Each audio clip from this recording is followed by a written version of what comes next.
kamu tidak percaya Quran, tidak percaya Taurat, nggak apa-apa, kamu bikin buku tandingan, tapi yang sekualitas Quran. Kalau kamu ngarang sendiri tidak bisa, sama teman-temannya. Waktu itu ada kompetisi, siapa yang bisa ngarang nandingi Quran. Itu orang Quraisy nyerah semua. Akhirnya ada orang agak sableng gitu, bilang mampu. Namanya Musailamah, nama. Itu akhirnya ngarang. Ketika dengar wadzariyati dzarwa fal hamilati wikra fal jariyati isra fal muqassimati amro. Karena dengar itu kan pikirannya sama-sama di akhir ta. Pokoknya pikirannya gitu. Wal zariati zar'a, demi perempuan-perempuan yang menanam padi. Mau nek ditanam ya wal hasidati hasda, demi perempuan-perempuan yang memanen. Berarti panen wal khabizati hubza, kemudian jadi roti. Terus falakimatin kemudian diuntal. Sampai sing pesenku protes. Iki apa-apaan?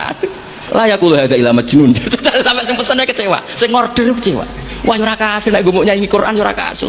Iku apa-apaan niku? Wong prapatan nak iso kira-kira. Jadi makanya Quran itu ya santai saja, nggak apa-apa. Kalau kamu tidak percaya Quran, kul fa'tu bi asyri suwarim mislihi muftaroyat. Kalau asar nggak bisa, surah saja. Nggak, kalau 10 surat nggak bisa, satu saja. Dan Quran fair sampai watu manis atau min dunillah. Nggak apa-apa kamu minta bantuan. Nyanyi alam taroh itu begini.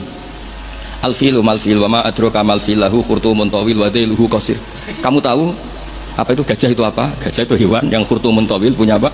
Belalai yang panjang, tapi lahu dailun qasir, tapi apa itu ekornya pendek.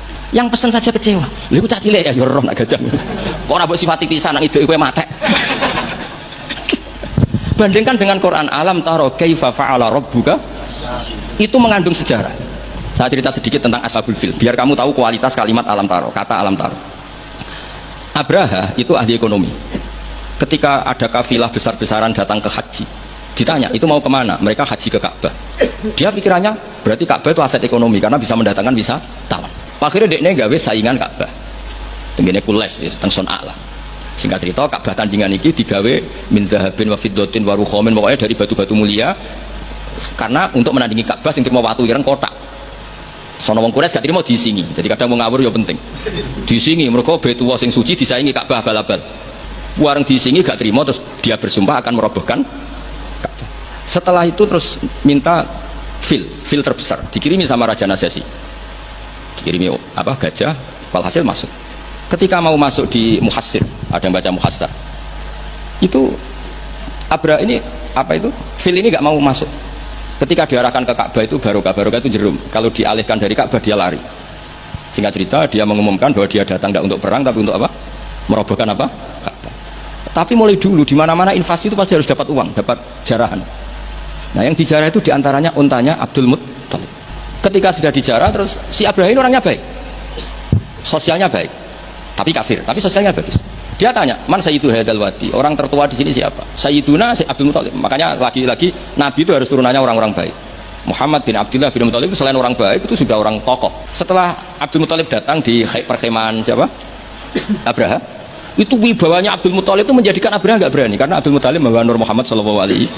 Itu Abraham bilang gini, spontan ketika melihat wajahnya Abdul Muttalib, guanteng Abdul Muttalib dan wibawa. Anta sayyidu hadzal wadi, nah, anak Abdul Muttalib sayyidu hadzal wadi. Saya ketua di sini di lembah ini. Saya sebenarnya ingin kau duduk samping saya, tapi umat saya pasti tidak terima karena ini kursi kerajaan, yang boleh duduk hanya saya. Tapi saya nggak berani duduk di atas kamu. Saking wibanya Sayyid Abdul Muttalib. Akhirnya sama-sama duduk di bawah. Sudah hormat sedemikian rupa Abraham sama Abdul Muttalib, saking wibanya Abdul Muttalib. Apa hubungan kamu dengan Ka'bah, dengan Baitullah? Kata Abdul Muttalib, lucu jawabannya, nggak ada hubungan apa-apa. Sementing ontaku kembalikan. Kagetnya minta ampun Abraham.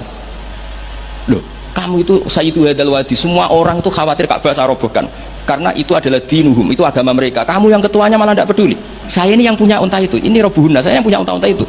Wali anna li hadzal baiti rabban hamahu. Baitullah itu ada yang punya, itu udah urusan saya. Dia punya Rabban hamahu, punya yang punya dan akan melindungi yang punya, itu tidak kewajiban saya, kewajibannya yang punya. Silahkan kalau mau rusak silahkan, kamu akan berurusan dengan yang punya. Wes, oke dari Abraham, macam aku pengen rusak Ka'bah, untuk dibalik no, wes untuk tak balik no, saya pengen rusak Ka'bah. Ya monggo, tapi kamu berurusan sama yang punya. Tapi sebelum Abraham datang, niku Abdul Muttalib fa'atal baita, kemudian datang ke Baitullah, terus beliau berdoa, ya Allah, di mana-mana orang itu ya menyelamatkan asetnya. Ya engkau harus menyelamatkan asetmu dong. Santai aja. Oleh kamu ketika ngono tok, itu ditinggal mirip. Nah ditinggal mirip itu Abdul Muttalib bikin pengumuman ke semua orang Quraisy, ayo ke atas gunung dan kita melihat apa yang dilakukan Tuhan kita terhadap orang yang merusak Ka'bah. Terus mereka di gunung semua. Ketika Abraham mau naik, mau merusak, terus ada burung ababil. Makanya judulnya alam taro. Kayak apa kualitas Quran itu? Cerita sejarah dengan sederhana, tapi kualitas maknanya luar biasa. Alam taro. Kenapa kok ada alam taro? Apakah kamu tidak melihat? Karena semua suku Quraisy itu naik gunung dan melihat apa yang maka dimulai dengan alam taro. Dan mereka melihat kaifa fa'ala rabbuka bi ashabil fil. Jadi kualitas Quran itu luar biasa. Nah, sehingga terus kita ini harus tahu bahwa mukjizat Nabi tertinggi itu apa? Quran. Antara tiga hal sing ra oleh dimiliki pribadi itu air, suket. Air itu sami. Air itu meskipun di tanah pribadi Anda, ketika ada orang lain ngambil sekadarnya itu boleh. Tapi nak ngambilnya di sanyo terus digo bisnis lah, itu perkara kan. Tapi nak ngambilnya diombe sekadarnya itu Anda sendiri yang punya tanah itu tidak berhak melarang. Saya pernah ditanya seorang pakar, itu gimana Pak Bah? Itu kan tidak menghormati hukum teritorial, itu kan tanahnya orang. Tapi kenapa oleh Nabi tetap dianggap milik umum? Tak anggap. Kowe ilmuwan biyen tuh. Anda punya tanah itu paling hanya 20 meter persegi. Terus Anda gali keluar air. Siapa yang menjamin kalau air yang ngalir di situ hanya dari tanah Anda? Mesti dari kiloan tanah, berkilo-kilo tanah sekelilingnya, terus gara-gara mbok duduk, kowe iku gasap alus, nyolong alus.